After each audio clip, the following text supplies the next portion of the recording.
Assalamualaikum warahmatullahi wabarakatuh. Tarian berputar, Darwis, Whirling Darwis.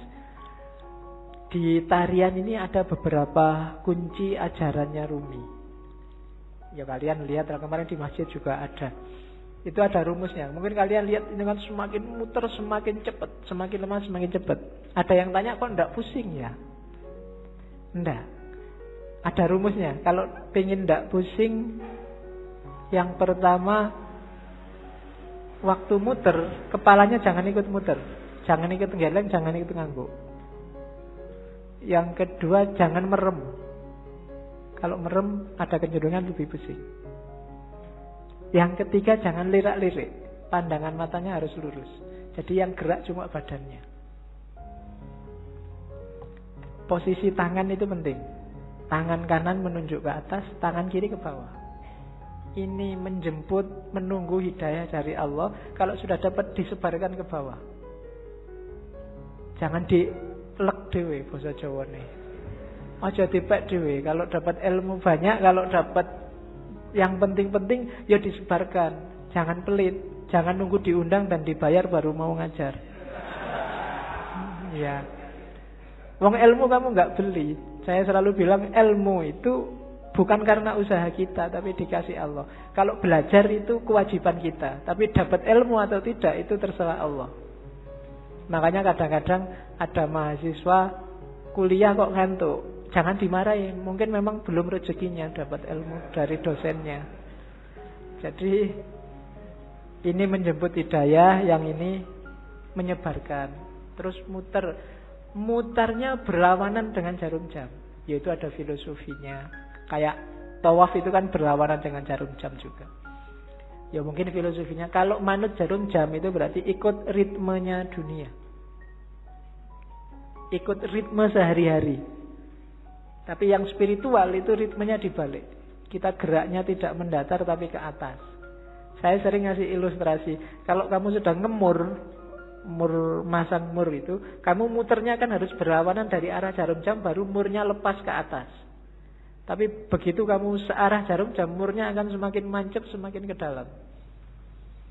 Maka tarian ini juga muternya berlawanan, biar ada energi vertikalnya, energi ke atasnya. Itu diantara rahasianya.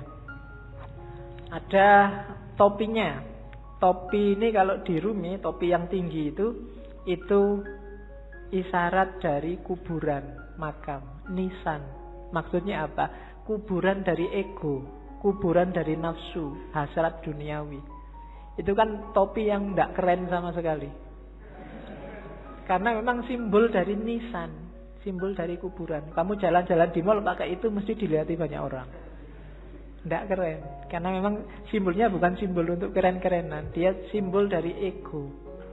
Terus baju putih itu ya ego yang sudah kamu kubur dalam dirimu, sekarang kasihlah yang putih, ditutupi oleh cahaya amal baik, kesucian.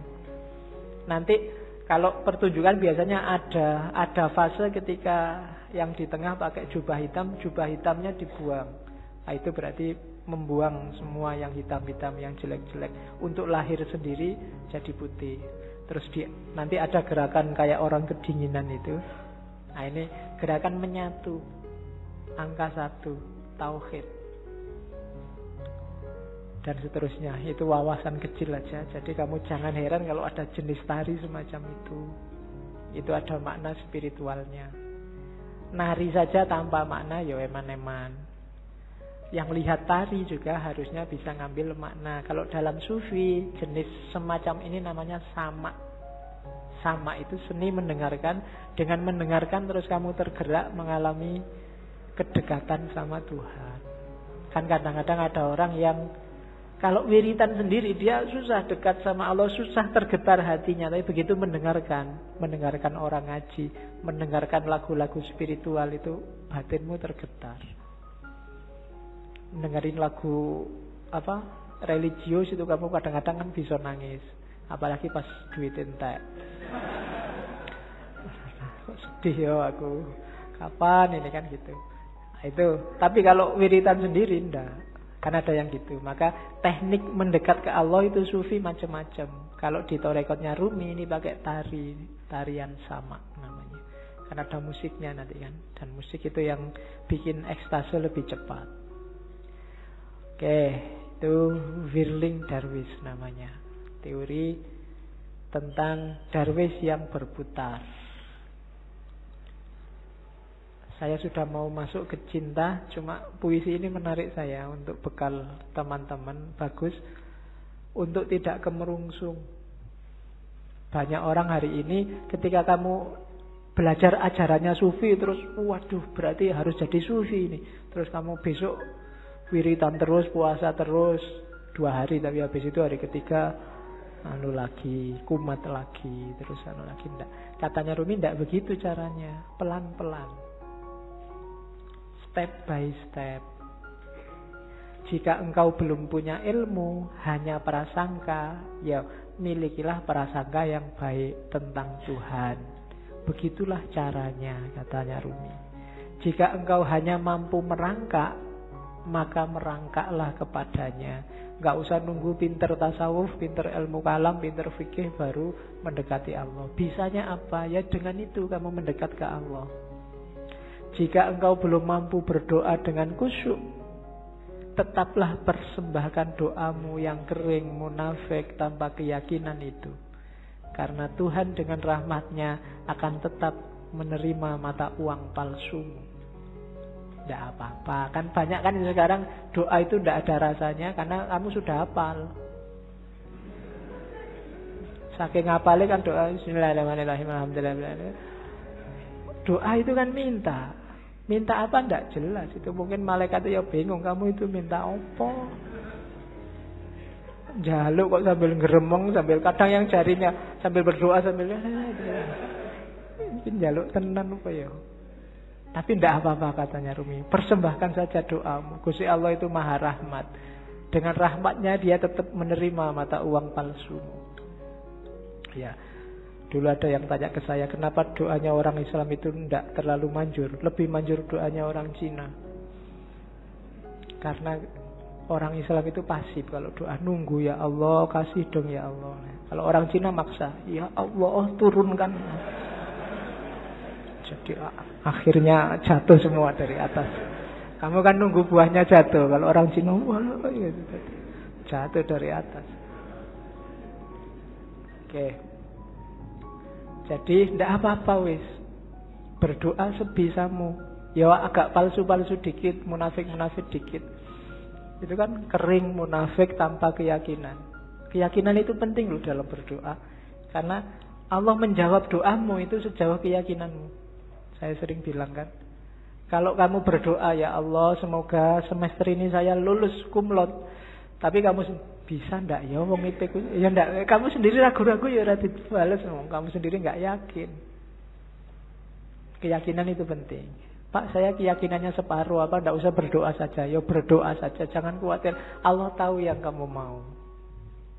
Berdoalah. Allah tetap mengakui meskipun uangmu palsu, sama Allah diterima aja ndak apa-apa wis. Karena Allah sangat sayang sama kita. Jika engkau masih mempunyai 100 keraguan mengenai Tuhan, maka kurangilah menjadi 99 saja. Begitulah caranya, wahai pejalan. Jadi kalau kita masih tidak terlalu mantep keimanan kita selama ini, masih melanggar-melanggar, masih dosane oke, ya tidak apa-apa, dikurangi dikit-dikit. Ya 100% tidak mungkin lah ya. Dikurangi 1%, biar jiwamu terlatih. Kalau langsung dibuang semua, insya Allah gagal. Ya, saya langsung ingin ikhlas lillahi ta'ala, tidak ngejar surga Pak, tidak iso. Harus pelan-pelan. Terus, biarpun telah 100 kali engkau ingkar janji, ayolah datanglah lagi. Nggak usah malu-malu. Pak, dosa saya banyak Pak, saya harus datang lagi. Enggak Pak, datang lagi aja. Allah tidak akan nolak. Tidak ada kata terlambat. Jadi tempuhlah jalan itu. Pak itu dhuwur banget ya Pak teorinya Pak. Tinggi sekali apa ya, saya bisa Pak, bisa. Pelan-pelan. Sedikit-sedikit. Biar ilaihi roji'unnya sempurna. Eman-eman. Kalau nanti kamu tidak, nafasnya tidak mutmainnah, dilatih pelan-pelan. Pak saya itu susah ikhlas Pak. Kalau sedekah mesti pamrih Pak. Ya sementara pamrih dulu tidak apa-apa, tapi tetap sedekah. Nanti lama-lama latihan. Oke, jadi tempuhlah jalan itu. Jangan ragu-ragu. Jangan nunggu. Biasanya kelemahan yang muda-muda kayak teman-teman nunggu nanti besok kalau tua. Ya, kalau yang zaman muda ndak, yang tua kelihatannya lebih berat. Memulai dari tua itu susah. Karena orang yang sudah tua itu biasanya sudah keras cara berpikirnya. Kalau bahasa psikologinya sudah jadi, dia sudah mature, sudah mateng. Barang mateng itu satu-satunya yang bisa dilakukan adalah mempertahankan kematangan atau bosok. Apa bosok Indonesia bosok itu? Iya, busuk. Jadi kalau bisa terus-terusan bertahan di mateng. Kalau tidak ya lama-lama busuk itu apa? Pikirannya tidak laku. Kalau bahasa filsafatnya out of date, ketinggalan zaman. Dirubah susah. Makanya kadang-kadang orang itu sudah tua, umur 30 kok tidak kawin-kawin, itu biasanya malah susah, malah lama. Terlanjur mateng. Iya. Peribahasanya kan begitu. Jodoh di tangan Tuhan, tapi umur 30 tahun ke atas Tuhan lepas tangan. Suruh nyari sendiri. Sudah capek Tuhan, nunggu sampai umur 30 kok nggak kawin-kawin.